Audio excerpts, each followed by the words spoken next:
সুপ্রিয় দর্শক, আসসালামু আলাইকুম। সাইমন সরকার সুজন সংবাদ উপস্থাপনায় যুক্ত হওয়ার জন্য আপনাকে অসংখ্য ধন্যবাদ জানিয়ে দিচ্ছি আমাদের হাতে থাকা সর্বশেষ আপডেট। আর বরাবরের মতো সর্বশেষ আপডেট জানাতে আপনাদের পাশে আমি সাইমন সুজন। বুধ মুসলিম উম্মাহ, বিশ্ব রাজনীতি, বাংলাদেশের ভবিষ্যৎ ও সামরিক বিষয়ের সকল ভিডিও পাবেন এখানে। শেষ টাইমে ভারতকে টক্কর দা ইউনুসের, শত্রু দুই দেশের ঘুম হারাম, একসাথে আসছে J-10C, JF-17, HB-9Q, অত্যাধুনিক যুদ্ধ বিমান, পরিবহন বিমান, হেলিকপ্টার, এয়ার ডিফেন্স র্যাডার, ক্ষেপণাস্ত্র ব্যবস্থা UA। সংযুক্ত আরব আমিরাতের দুবাইয়ের আকাশে গত সপ্তাহে অনুষ্ঠিত এয়ার শোতে বিশ্বের নজর ছিল অত্যাধুনিক সব যুদ্ধবিমানের কসরতের দিকে। কিন্তু এই ইভেন্টের মূল খবরটি এসেছে সম্পূর্ণ ভিন্ন একটি উৎস থেকে। পাকিস্তান এরোক্যাল কমপ্লেক্সের পক্ষ থেকে এই আন্তর্জাতিক মঞ্চে আনুষ্ঠানিকভাবে ঘোষণা দেয়া হয় যে তারা একটি বন্ধু রাষ্ট্রে তাদের গর্বের যুদ্ধবিমান JF-7 থান্ডার বিক্রি করার চুক্তি চূড়ান্ত করেছে। যদিও সেই সময় ক্রেতা দেশটির নাম গোপন রাখা হয়েছিল, তবে ডিফেন্স সিকিউরিটি এশিয়ার মতো আন্তর্জাতিক সামরিক জার্নালগুলো নিশ্চিত করেছে যে এই বন্ধু রাষ্ট্রটি আর কেউ নয়, বাংলাদেশ। বাংলাদেশের অন্তর্বর্তী সরকার সামরিক সক্ষমতা বাড়াতে যে দ্রুততার সাথে পদক্ষেপ নিচ্ছে তার একটি বড় প্রমাণ এই চুক্তি। খবর অনুযায়ী বাংলাদেশ বিমান বাহিনীতে যুক্ত হতে যাচ্ছে এক বিশাল প্যাকেজ, যার মধ্যে রয়েছে চীনের তৈরি 20টি J-10C বা ভিগোরাস ড্রাগন এবং পাকিস্তান ও চীনের যৌথ প্রযোজনায় তৈরি 24টি JF-7 থান্ডার ব্লক 3 যুদ্ধবিমান। ঢাকার আকাশ প্রতিরক্ষা ব্যবস্থায় এটি হতে যাচ্ছে ইতিহাসের সবচেয়ে বড় সামরিক অধিগ্রহণ। বেইজিং এবং ইসলামাবাদের সাথে ঢাকার এই নতুন সমীকরণ শুধু যুদ্ধবিমান কেনাবেচার মধ্যেই সীমাবদ্ধ নেই, এর সাথে জড়িয়ে আছে গভীর প্রযুক্তিগত ও সামরিক সহযোগিতার বিষয়। ডিফেন্স সিকিউরিটি এশিয়ার প্রতিবেদন বলছে বাংলাদেশ 2030 সালের মধ্যে তাদের সামরিক বাহিনীকে আধুনিকায়নের যে মহাপরিকল্পনা হাতে নিয়েছে তার বাস্তবায়নে বর্তমান অন্তর্বর্তীকালীন সরকার এবং প্রধান উপদেষ্টা ডক্টর মোহাম্মদ ইউনুস চীন ও পাকিস্তানের প্রযুক্তির উপর আস্থা রাখছেন। বিশেষ করে যখন ডক্টর খলিল দিল্লিতে কূটনৈতিক বিষয়গুলো সামলাচ্ছিলেন, সেই সময় এই বড় ধরনের সামরিক চুক্তির বিষয়টি সামনে আসে। আন্তর্জাতিক সম্পর্ক ও সামরিক পরিমণ্ডলে এই ঘটনাকে একটি বড় ধরনের পদক্ষেপ হিসেবে দেখা হচ্ছে। JF-7 থান্ডার ব্লক 3 যুদ্ধবিমান কি বর্তমানে পাকিস্তান বিমান বাহিনীর মেরুদণ্ড হিসেবে বিবেচিত হয়। এটি একটি 4.5 প্রজন্মের সিঙ্গেল ইঞ্জিন মাল্টিরোল যুদ্ধবিমান। পাকিস্তান এরোক্যাল কমপ্লেক্স এবং চীনের চেংদু এয়ারক্রাফট কর্পোরেশনের যৌথ উদ্যোগে তৈরি এই বিমানটি আকাশযুদ্ধে অত্যন্ত দক্ষ।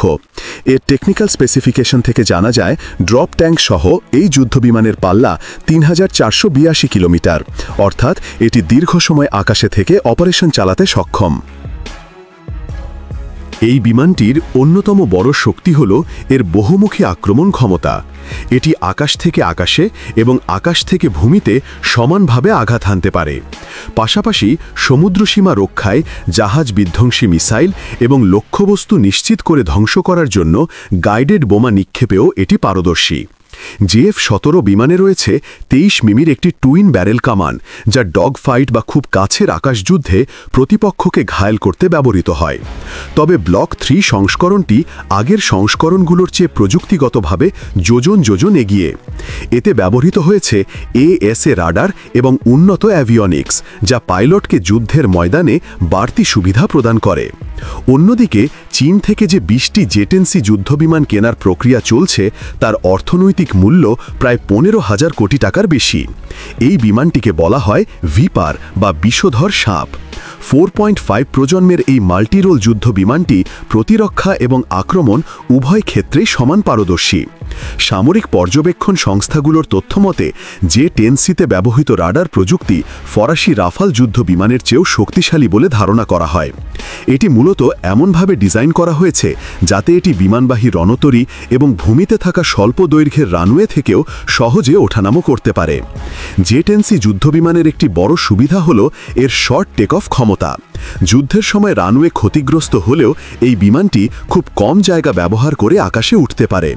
পাকিস্তান বিমানবাহিনী ইতিমধ্যেই এই J-10C ব্যবহার করছে এবং তাদের দাবি অনুযায়ী ভারতের অন্তত 2টি যুদ্ধবিমান ভূপাতিত করার পেছনে এই ধরনের প্রযুক্তির বড় ভূমিকা ছিল। এখন বাংলাদেশ বিমান বাহিনীতে এই একই বিমানের সংযোজন ঢাকার আকাশ প্রতিরক্ষা ব্যবস্থাকে এক নতুন উচ্চতায় নিয়ে যাবে।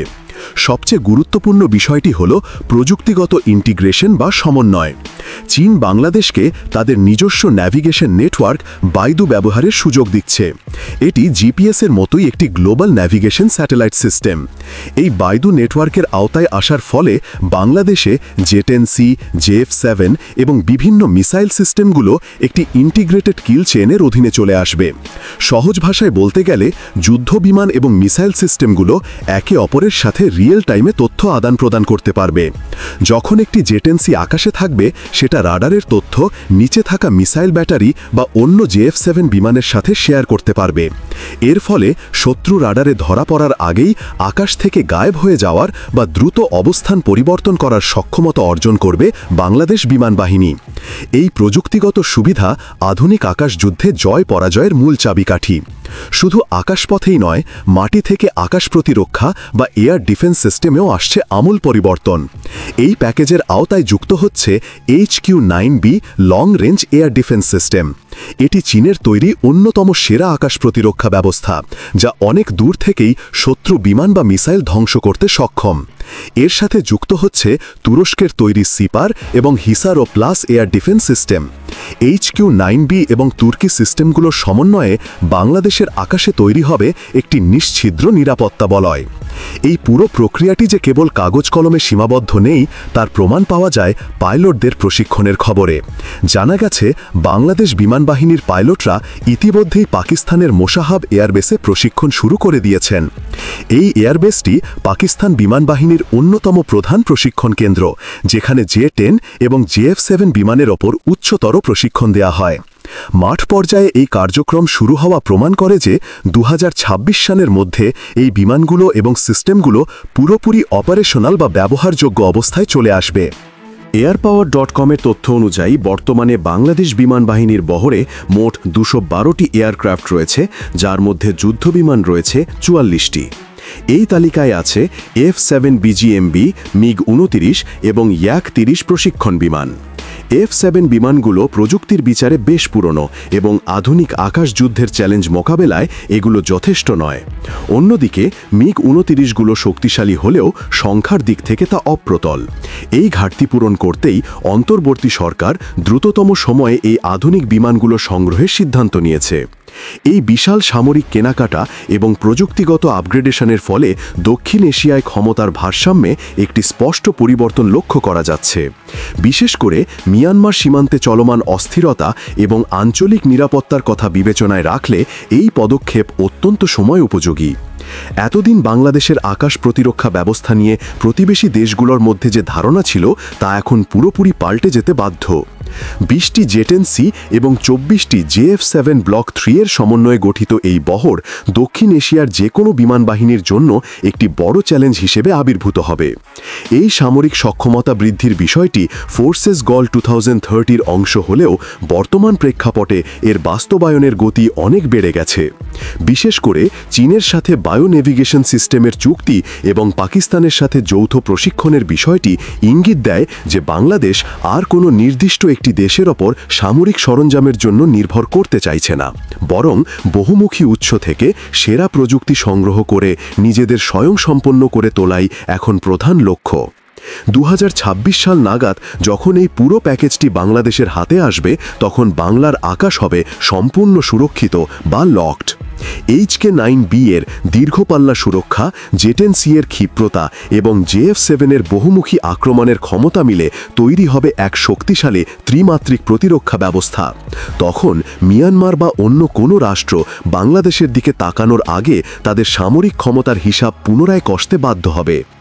দর্শক, আজ এখানেই শেষ করছি। সমরাস্ত্র প্রতিরক্ষার নানা তথ্য জানতে চোখ রাখুন সাইমন সরকার সুজন সংবাদ উপস্থাপনায়।